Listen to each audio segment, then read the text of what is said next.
अस्सलामुअलैकुम। आज हमारा लॉ ऑफ टॉर्ट सीरीज़ का सेकंड लेसन है जिसमें हम पढ़ेंगे जस्टिफिकेशंस और general defences in law of torts.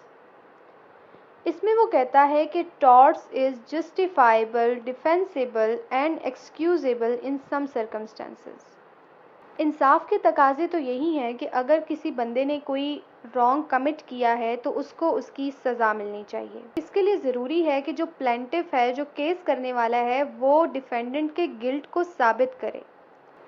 लेकिन बाज़ सूरत हाल ऐसी होती हैं जिसके अंदर बेशक डिफेंडेंट का जुर्म साबित हो भी जाए फिर भी वो सज़ा से बच सकता है। आज इस लेसन में हमने वही जस्टिफिकेशंस और वही सर्कमस्टेंसेस पढ़ने हैं। इसमें क्रॉस रेफरेंस है सेक्शन 76 से लेके 106 ऑफ पाकिस्तान पीनल कोड जो है वो जनरल डिफेंसेस के साथ डील करता है। तो अब हम वो सर्कमस्टेंसेस देख लेते हैं जिसमें टॉर्ट्स जो है वो जस्टिफाइबल है। नंबर 1 पॉइंट है हमारे पास लीव एंड लाइसेंस। इसका मतलब है इजाज़त देना। मिसाल के तौर पर अगर हम किसी बंदे को कोई ऐसा काम करने की इजाज़त देते हैं जिसमें हमें पता है कि इसमें रिस्क है चोट लगने का या कोई इंजरी होने का, और उसके नतीजे में हमें कोई लीगल इंजरी हो जाती है, तो हम ऐसी सूरत में डिफेंडेंट को सू नहीं कर सकते हैं। और इस लीव या इजाज़त की वजह से ये जो रॉन्ग कमिट हुआ है ये जस्टिफाइबल है। मिसाल के तौर पर अगर हम किसी के साथ कोई गेम खेल रहे हैं, कोई क्रिकेट मैच खेल रहे हैं अपनी फ्री कॉन्सेंट के साथ, तो हमें ये पता होना चाहिए कि इसमें हमें इंजरी होने का रिस्क है, इसमें हमें कोई इंजरी हो सकती है, कोई चोट खराश कुछ भी हो सकता है। फिर भी अगर हम वो गेम खेलते हैं तो उसकी सूरत में होने वाली जितनी भी इंजरीज हैं वो जस्टिफाइबल हैं। नंबर 2 पॉइंट है हमारे पास act of God. Act of God का मतलब कोई ऐसा नेचुरली अकरिंग कोई इवेंट हो जाना जिसके नतीजे में नुकसान हो जाए।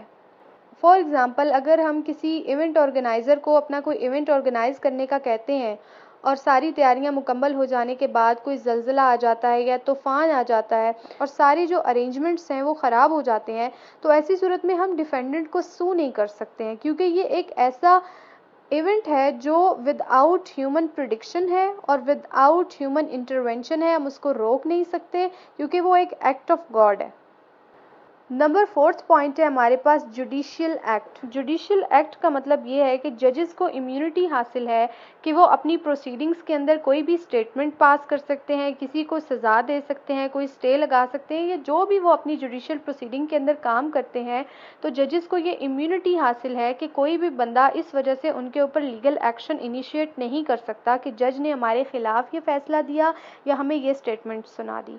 और ये इम्यूनिटी जजेस को किस तरह से हासिल हुई? ये कुछ इनेक्टमेंट से उनको हासिल हुई, जैसे कि जुडिशियल ऑफिसर प्रोटेक्शन एक्ट 1850 है और द जजेस एक्ट 1985 है और section 77 of Pakistan penal code है जो कि जजेस को ये इम्यूनिटी प्रोवाइड करता है। नेक्स्ट हमारे पास जो जनरल डिफेंस है वो है इनएविटेबल एक्सीडेंट। ऐसा एक्सीडेंट जिसको हम पूरी प्रिकॉशंस और केयर के बावजूद रोक ना सकें, वो होता है इनएविटेबल एक्सीडेंट।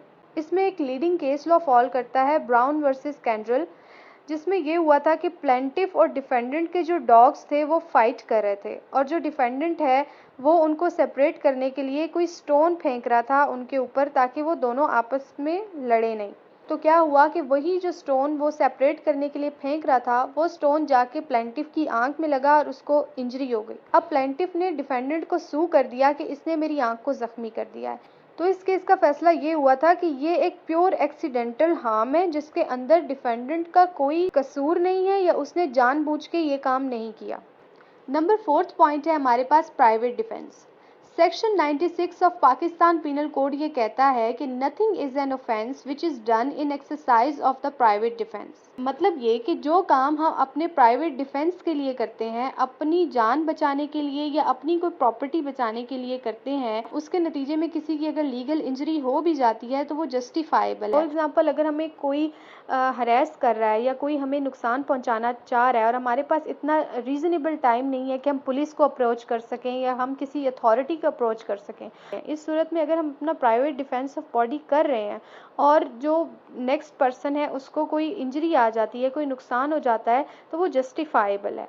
नंबर 6 जस्टिफिकेशन है हमारे पास नेसेसिटी। इसका मतलब ये है कि बाज़ औक़ात इस तरह के सर्कमस्टेंसेस आ जाते हैं जिसमें हमें कोई ऐसा काम करना पड़ जाता है जो लॉ हमें करने से मना करता है, तो उस सूरत में necessity knows no law.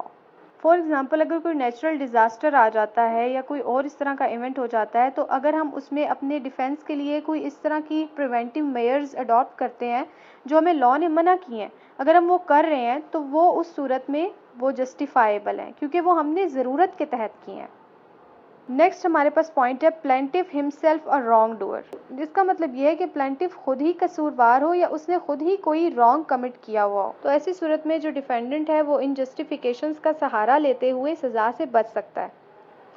Next हमारे पास पॉइंट है एक्ट कॉजिंग स्लाइट हार्म। मिसाल के तौर पर अगर कोई ऐसा काम हुआ है जिसके नतीजे में कोई मामूली सी चोट आ जाती है या खराश आ जाती है, तो जो ऑर्डिनरी प्रूडेंस वाला पर्सन है वो केस तो फाइल नहीं करेगा, लेकिन अगर कोई ऐसा बंदा है जो मामूली सी चोट पर भी केस फाइल कर देता है, ऐसी सूरत में जो डिफेंडेंट का एक्ट है वो जस्टिफाइबल है और वो सज़ा से बच सकता है। इसका क्रॉस रेफरेंस है section 95 of Pakistan penal code. Next justification हमारे पास है इन्फेंट एंड लुनेटिक्स की, जिसका मतलब है कि अगर कोई कमसिन बच्चा या कोई पागल कोई टॉर्ट कमिट करता है तो ये भी जस्टिफाइबल है और वो कमसिन बच्चा या पागल सज़ा से बच सकता है। इसका क्रॉस रेफरेंस है section 82 and section 84 of Pakistan penal code. उम्मीद है आज का लेसन आपको समझ आया होगा। दोबारा मिलते हैं किसी नेक्स्ट टॉपिक के साथ, तब तक के लिए अल्लाह हाफिज़।